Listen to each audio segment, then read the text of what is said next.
Okay, the reading for this week is the next part in our series on Chinese civilization and culture. And these PDF worksheets that were compiled by somebody at Columbia University, and we'll be using them. I'll provide the links to the information to the worksheets in the description below, as well as a link to the English source for much of this material, namely the Sources of Chinese Tradition, compiled by William Theodore DeBerry and Irene Bloom, Volume 1, Columbia University Press, 1999.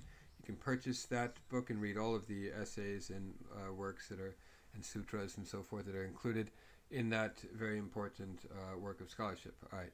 So again, we dealt with the Dragon Girl, the story of the Dragon Girl, how she was able to attain Buddhist enlightenment at the age of 8, and in spite of what several of the disciples of the Buddha were saying. And we will be reading another famous episode from the very large Lotus Sutra, the Myoho Renge Kyo. Myoho Renge Kyo. Hold on.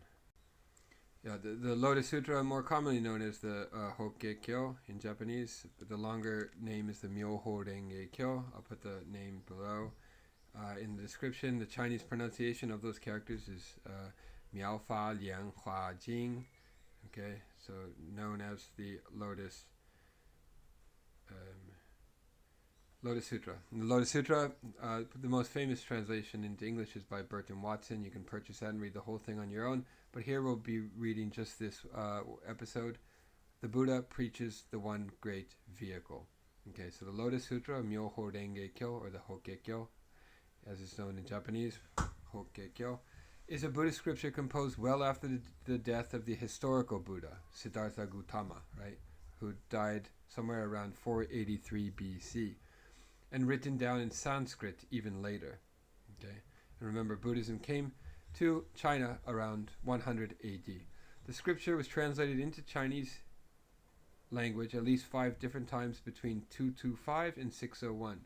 So Buddhism comes into China somewhere around 100 AD, but the Lotus Sutra, the most important of the Mahayana texts, doesn't get translated until 255, and then over the next 3 or 4 centuries, it's translated 5 times, and this has proved to be a tremendously influential text for Chinese Buddhism and Japanese as well, of course. We won't be discussing Japanese Buddhism here, but I have another lecture in Japanese, about an hour lecture on the basic tenets and philosophical ideas of Buddhism. I'll put a link to that in the description below, so you can watch that and familiarize yourself with the ideas of Buddhism, especially mainly Mahayana or Daijo Buddhism. The Lotus Sutra is a text of the Mahayana school of Buddhism. In Japanese, we say Daijo Buddhism, Mahayana school of Buddhism, as opposed to the Theravada school of Buddhism, which preceded it and which is mainly exists today in India. The major school, and parts of Vietnam too, I think, or parts of Southeast Asia as well. But in China, in Japan, the Mahayana school has always dominated, really. As such, the text's major message, the sutra's major message, is that there is only one way to reach enlightenment, one way to reach bodhi, way to reach satori, as we say in Japanese, and that is through the way of the Bodhisattva, as described in the Lotus Sutra. Okay, what is a Bodhisattva? Just very briefly, there's the ranking of all of the various sentient beings in the cosmos, in Buddhism, and it starts at the bottom and goes to the top. At the top you see Bodhisattva, and then above Bodhisattva is the Nyorai.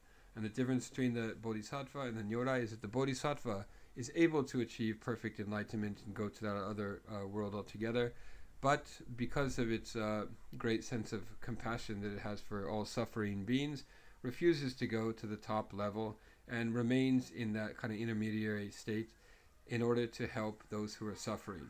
Okay, so the Bodhisattva is still dwells among the suffering sentient beings, namely humans of the world. Okay, so the only way to achieve enlightenment is through the way of the Bodhisattva, as described in the Hokke Kyo, in the Lotus Sutra. The passage below, which describes the Buddha talking with one of his followers, Sariputra. So this is one of the same follower that we saw in the story of the dragon girl, the dragon king girl. Buddha talking with Sariputra, he addresses the question of the multitude, the yorozabito, as we say in Japanese, of why there are so many schools of Buddhism. This is an issue that Mahayana scriptures had to address, since they were written relatively late in the history of Buddhism and had to compete for authority with earlier texts. Okay, as always in your worksheet, there are two versions, the short abridged version and the longer one. I will read the longer one. Before I get to that though, let me read the 4 study questions that probe this text a little more deeply. We'll discuss these in class. Keep them in mind as we read the episode. Question number 1. In these excerpts, how does the Buddha explain the existence of various Buddhist teachings? Question 2. As the Lotus Sutra describes it, the Hokkekyo describes it, is there one or are there many truths? So is there one truth or are there a multitude of truths? Question 3. Is the understanding of truth articulated in these excerpts something that would contribute to a democratic and egalitarian religion or to an elitist religious hierarchy? Okay, so is Buddhism egalitarian and universal and democratic, or is it does it lead to an elitist religious hierarchy? Discuss. And okay, I won't go into that. You can watch my video on Japanese Buddhism later. Question 4. How do later texts in other philosophical or religious traditions deal with alternative texts that claim authority? Okay, this is a question, a more general question about other traditions. So when a text exists that sort of contradicts the main canonical text, how do these other traditions deal with that? Do they use techniques similar to the doctrine of expedient means? Ho-ben, underline this term, expedient means, a very, very important concept in the Lotus Sutra. Ho-ben, or in Japanese, or in Chinese, fa-bien, something like that.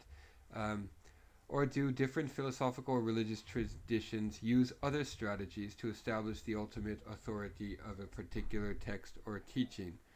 Okay, that's a general question about just religion in general and how they handle this question of authority and sort of challenges to the authority of the mainstream. Okay.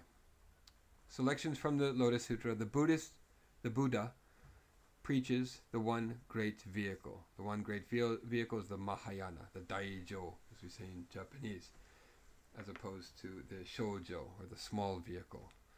At that time, Manjushri, who's one of the great bodhisattvas, Manju in Japanese, I'll put a description about that in the description below. At that time, Manjushri said to the Bodhisattva and Mahasattva Maitreya we've already seen in the other episode from the Lotus Sutra, Maitreya, I'll put the Chinese kanji, the characters for that as well. So at that time, Manjushri said to the Bodhisattva and Mahasattva Maitreya and the other great men, "Good men, I suppose that the Buddha, the world-honored one, wishes now to expound the great law, the great Dharma." Remember, law and Dharma are pretty much interchangeable. They're translations of the Chinese word fa, which in the Buddhist context means the Dharma, the law of Buddhism. At that time, the world-honored one is the Buddha, the ultimate, the highest of all the Nyorai. At that time, the world-honored one calmly arose from his samadhi and addressed Sariputra, the follower of Buddha, saying, "The wisdom of the Buddhas is infinitely profound and immeasurable. The door to this wisdom is difficult to understand and difficult to enter." And I should note here that whenever you see a word or a proper noun, proper name, proper noun that you don't know, look it up online. For example, world-honored one. Who's this world-honored one? And oftentimes the first site that will pop up is this Nichiren Buddhism Library, which is online, which is extremely useful. So the world-honored one of Great Enlightenment is the full proper name, and that's a translation of what is pronounced in Japanese Daikaku Sessong. Daikaku Sessong. Right? And this is an honorific title of a Buddha, but it's usually applied to Shakyamuni, who's the historical Buddha. Shakyamuni is the founder of Buddhism, right? The first, the proponent of these ideas, Shakyamuni Buddha, and another way to refer to him, the historical Buddha, is this term, the world-honored one. So that's who is speaking in this episode. All right, returning back to our matter at hand. At that time, the world-honored one, or the historical Buddha, calmly arose from his samadhi and addressed his follower Sariputra, saying, "The wisdom of the Buddhas is infinitely profound and immeasurable. The door to this wisdom is difficult to understand and difficult to enter.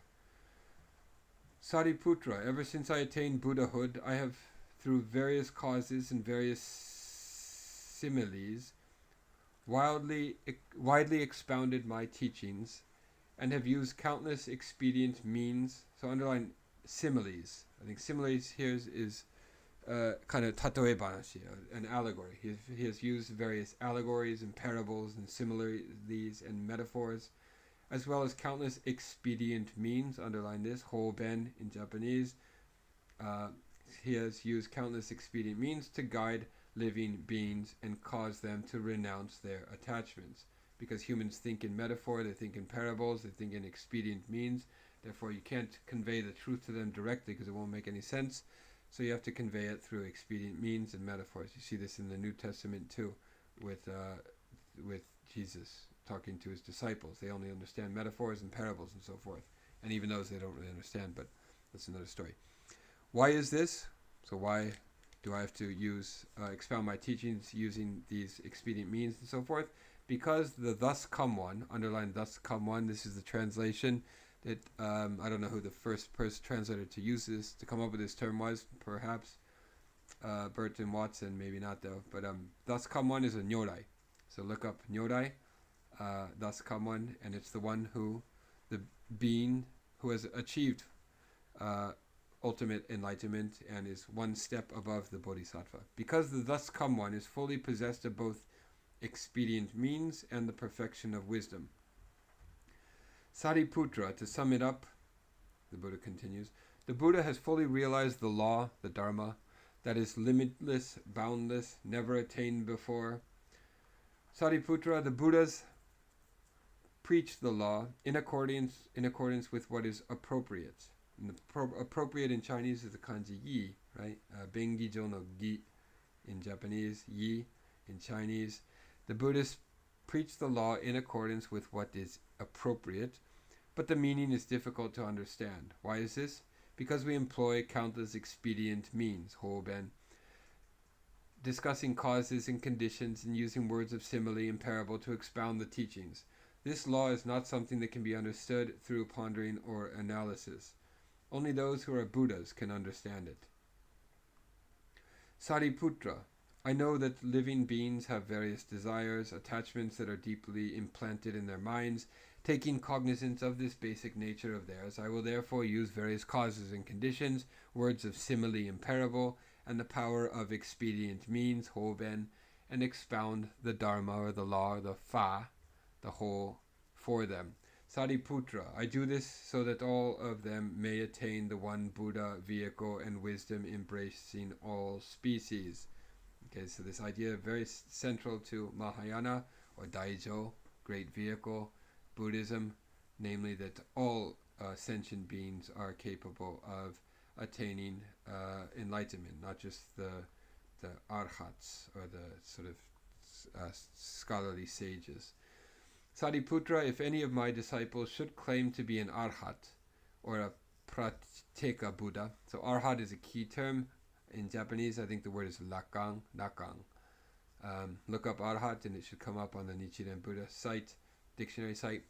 So Sariputra, if any of my disciples should claim to be an arhat or a pratyeka Buddha, and yet does not heed or understand that the Buddhas, the thus come ones, so the Buddhas and the thus come ones are synonymous, the nyorai.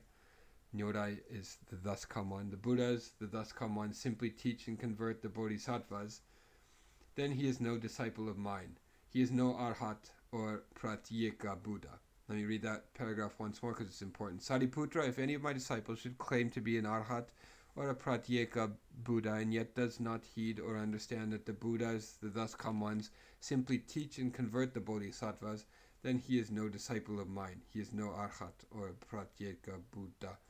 Again, Sariputra, if there should be monks or nuns who claim that they have already attained the status of Arhat, that this is their last incarnation, that they have reached the final nirvana, nehang, the extinguishing of the flame. Nehan is the end of the cycle of birth and rebirth. The end of the cycle of samsara is called nirvana, nehang. And that therefore they have no further intention of seeking supreme perfect enlightenment, then you should understand that such as these are all persons of overbearing arrogance. Why do I say this? Because if there are monks who have truly attained the status of Arhat, then it would be unthinkable that they should fail to believe this law, this dharma. Okay, so there are many of the Arhats, I think he's criticizing the Arhats who believe that they have attained the ultimate, the final stage of their quest and that there's nothing to pursue after that. He's saying no, the Arhat is not the final step, not the final stage is what he's saying. There is no other vehicle, there is only the one Buddha vehicle. Okay, that's the answer to one of the questions in the study guide. Are there many ways to attain it, or are there many truths, or is there one truth? Are there many vehicles, or is there only one vehicle? And the answer there is no other vehicle, there is only the one Buddha vehicle. Alright, we'll talk about this passage, this episode in more detail in class. That is all for now. Goodbye.